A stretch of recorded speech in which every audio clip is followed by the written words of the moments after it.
G'day, welcome to Navadia. Hey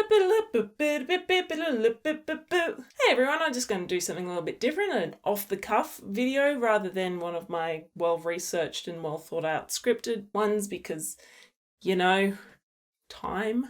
What I'm going to talk about is something that's been bothering me for quite a few years, and it's basically how motivational phrases are actually quite damaging if you sat down and you thought about it. So I'm going to talk about some of the more common ones and how I think they are damaging, and also how I think we could fix them or use a different version of them to not only be more motivating, but also to be able to comport more with reality. I hope this kind of helps. I, of course, am not any way, shape or form a psychologist, a psychiatrist or a motivational speaker. I'm just going to tell you what I think. If you disagree with me, just disagree with me. Let me know in the comments why you disagree with me. The first phrase I really hate is if X can do it, so can I/you. One of the things I've noticed with this particular type of thought process, it is actually really damaging because you don't know how much hard work that the person's put into it. You just see the results. If you want to take, for example, my channel, it's still tiny, but it is growing. And for those people who have subscribed, thank you. Thank you so much. You are my inspiration, actually. The thing is, people are watching my channel grow. What they don't notice and what they don't realize is a lot of that success has come off the backs of other people's successes. My biggest jump came from the collaboration that I did with Paul. What is happening is people see that and they see my chirpiness and they see who I am and they go, oh, I want to see this person, and go, oh, your channel's growing and I'm really proud. But what you're not noticing in the background is the amount of effort I put into this. A lot of the problems with my putting the effort in is that I can only release one video a week. This video a week that I release, I try to make sure it's the best quality video that I can put out. The problem with that is, one, I can spend up to 20 hours on a video. Two, I've got a feeling a lot of the success that I've had is not just because of the effort that I put into it, but a lot of it is things that I can't control. I've often had a lot of people commenting going, oh my goodness, your accent is really sexy. So if an American person who doesn't have a lot of time looks at my channel and goes, I'm going to be Mero, I want to be like Mero, which I suggest you don't, they look at my channel and they'll go, if she can do it, so can I. They might not see the same level of growth. And that's because there are a lot of American atheist YouTube channels out there. They don't have that X factor of a weird accent. I can't control that, and I do believe that is one of my calling cards. One of the things that people really enjoy about my channel is my accent. Or this person might not just have the time, they might be working full time and they just can't physically do the work that is required to be able to pump out the videos that I do. What happens is they don't see that growth that I have experienced, which, again, don't use me as an example of someone to look up to, but if you do, thank you. I'm glad to hear that you find me inspiring. What you see is that video at the end. You don't see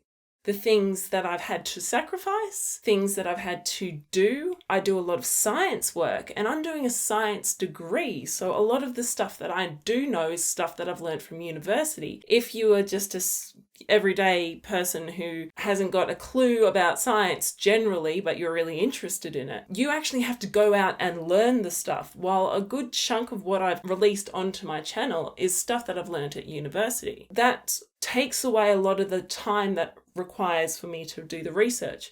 Don't get me wrong, I still do a lot of research. And then you've got other YouTubers that are really famous and you're thinking, I'm going to be like them. I can be like them. However, the YouTube algorithm gives preference and supports people who release a video a day. I have a friend who is a YouTuber. He has over 1 million subscribers last time I looked, and that was ages ago. He's probably getting up to close to 2 million now. And he releases with his partner one video every single day. However, I'm never going to get to that because I release one video a week. And depending on the content that you're making, if you can't release a video a week, you're never going to get up to those levels. One of the problems with if X can do it, so can I, that means that you're putting them on a pedestal. And if you don't get there, one, you've let yourself down, and in a way, you've also let your hero down, even if your hero doesn't even know that you're trying to emulate what they've done. What I'm trying to say is that just simply because of circumstances, you're setting yourself up for failure. Let's go off YouTube. Let's go and talk about something completely different. Let's talk about Olympic gold medalists. So you're watching the Olympics, and one of the people in there is a medalist, and they say in the commentary, they just started this sport 3 years ago and now they're an amazing person. That's really inspiring. But what you might not know is that person who got gold in gymnastics may have been a ballroom dancer for 10 years of their lives. You got to look at people, and you've got to look at their backgrounds. You've also got to look at their genetics. And those are things that they can't control. And that's what gives them that edge. That's what gives them that X factor. Just like my accent is why I think a good reason why my channel has grown is because I catch people with my accent and then people stay for the content. Just the same with my weird boop-de-boops.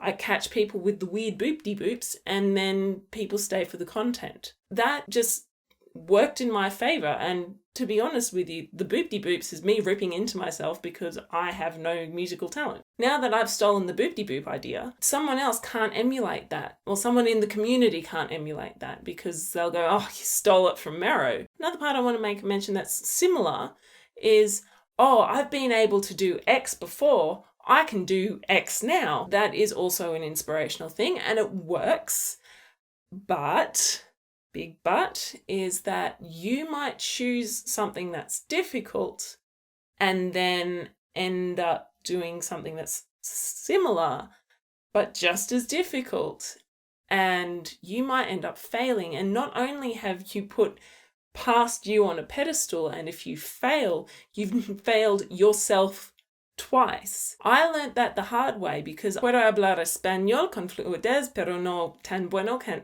antes. When I was like, I'm going to go to uni and I'm going to do really, really well because I taught myself Spanish.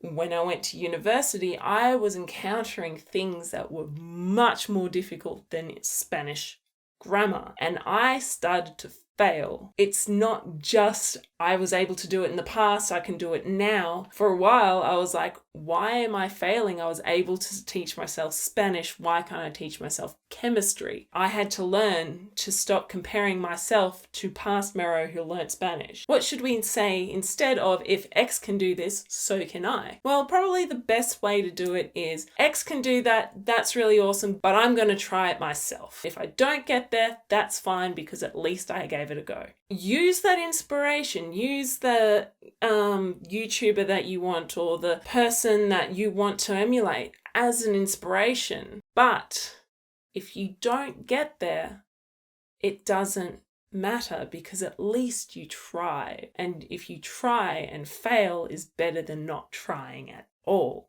The next one I really kind of hate if you think about it. If you persist, you will always achieve your dreams. That's total bullshit. Inspirational, and yes, if you do persevere and you go and you work really hard, you are going to get better and you are going to achieve a lot of those dreams. But it's still bullshit. And why is it bullshit? It is bullshit because a lot of the times the things that I was talking about earlier, such as your X factor or things that are outside of your control, are going to hold you back. For example, money. If you come from a poor family, you're not going to have the same amount of support networks as someone who is wealthy. Let's go to my channel. Okay, so I, can be quite fiscally frugal, and if I don't know I want something or if I'm not going to be doing something, I won't invest a lot of money in it first off. For example, my first camera was a really crappy point and shoot that I found in my drawer. And then my next camera that I used was one that I bought for $65 at CES, which is like a secondhand shop. That was the one that I kept using until last week when I bought a new mobile phone. And this is just a stopgap until I buy an actual genuinely good camera. What I'm trying to say is, if I didn't have the money to be able to buy a $65 secondhand camera and now a new mobile phone, if I didn't have that, I would not be doing a YouTube channel. If you persevere, that's great, and you will get better. But if you're going to university and you don't have the money, you can't get a laptop, you can't get your textbooks, you have to work more, so you've got less time to be able to study. You're going to be tired because you have to work more and study. All of those things build up. You can persevere, but those marks are not going to be as good as it would be if you had the money. Another example would be politics. I used to be a singer back 1,000 years ago, and please don't ask me to sing. I was quite good, and yet it doesn't matter how hard I tried, I was never ever going to get the lead part, because the lead part was always given to the director's daughter. What I'm trying to say is that things are outside of your control, and if you're going to say, I'm persevering and I'm going to be the best of the best of the best, and you don't get there, it doesn't matter how hard you try, you're not going to get there, because things outside of your control are going to stop you. That's really toxic, because when you fail, it's more devastating. You've let yourself down because you thought to yourself, I worked really, really hard and I persevered, and then all of a sudden I didn't get X, Y, and Z because of something outside of your control. That kind of works into the pull yourself up by the bootstrap kind of attitude of, you got to work really, really hard to get what you need. But if you're working 60 hours a week in a job that doesn't pay you enough money to survive, how are you going to put that time, the 20 to 30 hours a week, into getting an education to get you a new job? That's one of the things that, perseverance will help. They're not wrong there, but it will not guarantee you getting those dreams. So what should we replace it with? Perseverance is a key to success, but so is luck. Another inspirational quote, which is quite similar to the previous one, which a lot of people have heard, is practice makes perfect. On the surface, it sounds great, but once you start digging, you actually realize that it should be practice makes good. Doesn't matter how hard you try, if you practice and practice and practice, sometimes practicing too much can make you tired, make you hate something, and then you actually get worse. We've all experienced a time where we practice and practice and practice and practice over and over and over again, and you start making mistakes, and that's because your brain starts to fatigue. You get irritated, and then once you start getting irritated, you start making those mistakes, and then you start learning the mistakes that you did when you should have stopped 20 minutes earlier. I'm thinking university things right now. You've got those people who just get things like that and don't have to practice at all, and they still get, a 7, which is a high distinction, or an A. And you're thinking to yourself, I worked really hard and I only got a B or a 6 for those people who are doing Australian GPA. That is not good, because what you're doing is you're comparing yourself to someone else. That person might look like they are really, really smart, but they might have 10 years of experience in the field, or they might actually go home and study their guts out and then come in, I understand that, because they are ashamed to say that they didn't know what they were talking about. The next phrase that I absolutely hate is, sticks and stones may break my bones, but words will never hurt me. This one's a little bit darker, and it is going to probably end up with a trigger warning. So for those of you who have experienced verbal abuse, please tread lightly. What I want to talk about is how this particular saying is actually very, very damaging. The reason why it's damaging is it's not allowing you to experience emotions. It's an emotion stopping technique. What else it is it's putting the blame onto the victim. Basically, all you're hearing is, that person might be an asshole, but you're the reason why you're upset. I'm not a psychologist. I'm not anything like that. I'm not trying to be, so please look into this yourself. A lot of the times I've heard from abuse victims, they say, it wasn't the fact that they broke my teeth, it wasn't for the fact they pushed me down the stairs and tried to kill me. While that was destroying me and horrible, it was the words, it was the verbal abuse I'm still recovering from. I got that too. I was bullied a lot when I was at school. I wasn't ever going to be part of one of the cool kids, and I'm still not. I'm an absolute dickhead. The thing is, I got that a lot, and I was bullied and bullied and bullied to the point of being extraordinarily depressed. I'm okay now, but it took years to get over it. What I want you to understand is that when you're hurting because someone said something really awful, that's fine. That is so perfectly okay. Accept that it hurts. Try and figure out why it hurts. Learn to tell people to fuck off. That was a big one for me. And learn to recognize that pain that you are going through. And the reason why I'm asking you to do that is because that will help you understand that what you're feeling is fine. What are we going to replace it with? Well, frankly, I think we should just get rid of it out of our vocabulary. But if we do have to say it, sticks and stones may break my bones, but that person's a motherfucker. Another inspirational quote, which I really, really, really hate, is, "It might be bad, but someone else has it worse." This kind of combines with the last one of sticks and stones, and also the first one of if X can do it, so can I. You're comparing yourself to another person, and that's the first mistake. Second of all, it's a thought-stopping and emotion-stopping technique, and it stops you from feeling your emotions. And stopping you from feeling your emotions is never a healthy thing. For example, you've got this experience right now where people are having to self-isolate and it's horrible, the whole world's going through it. So you're feeling like, oh, I shouldn't be able to complain. I mean, it's my birthday on Sunday and I can't have people over to celebrate my birthday. That's annoying, but oh well. Not something that was huge on my list to do, but whatever. If I was really into birthdays, I would be really upset. And if someone said to me, oh yeah, but someone else has lost their job and it's their birthday, you can't complain, it kind of takes away the fact that, yeah, I'm kind of bummed about it. It's always good to remember that other people do have it worse. And it's true, other people do have it worse. But remember that your emotions are valid as well. Another example would be, I have an injured hip and it hurts and it's actually hurting a lot right now. But I also have a friend who basically had to get her knee replaced. If I said, oh, I can't complain because my leg's hurting because of muscle tension and she's had her knee replaced, it doesn't take away the fact that my leg's still hurting. And it's the same thing with you.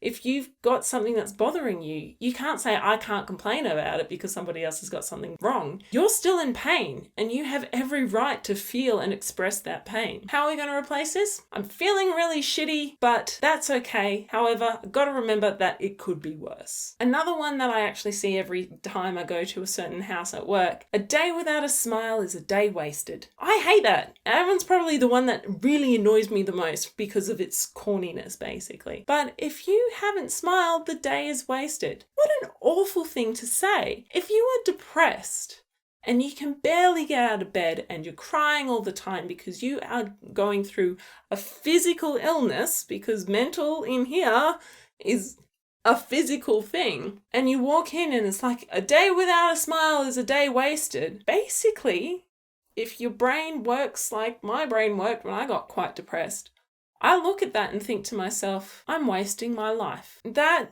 is very damaging for people who are depressed. Oh, you're wasting a day because you're not smiling. Cool, great.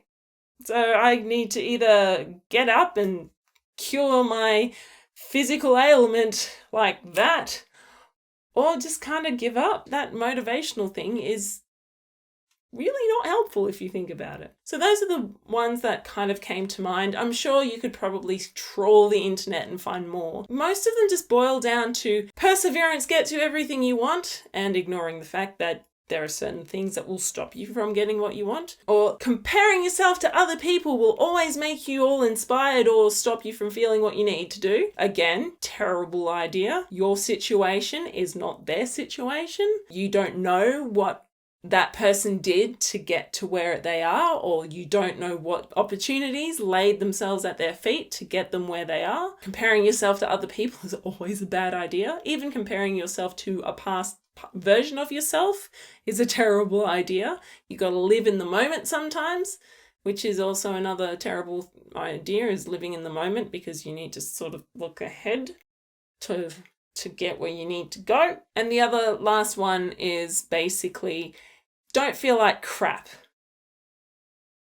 which of course is not helpful for anyone. A friend of mine that I was talking to actually made a really interesting point, and I really have to thank them for this. They said to me that they absolutely despise motivational speakers. And I was like, oh, really? Why? And they went, they're just like evangelicals. And I was like, oh, how? Like, why? And she goes, what they do is that they tell you that there's something wrong with you, and to get better, they sell you a book. And I went, oh. So this is something I'm telling you for free. If there is something that you feel is wrong with yourself and your outlook on life, talk to your friends, talk to a counsellor, and they'll give you an idea, but they will never tell you that you are broken. Or they might do if they're a terrible counsellor or a friend, like, obviously. But they are there for you to talk to and bounce ideas off. As soon as someone tells you that you're broken or you're wrong, and they also go, here's how you fix it, buy my book, red flags should be waving really hard. Think about motivational speakers. Think about who they are. Think about what they're trying to sell you. And if you think to yourself deep down inside that something is not right, the chances are that's wrong. Right.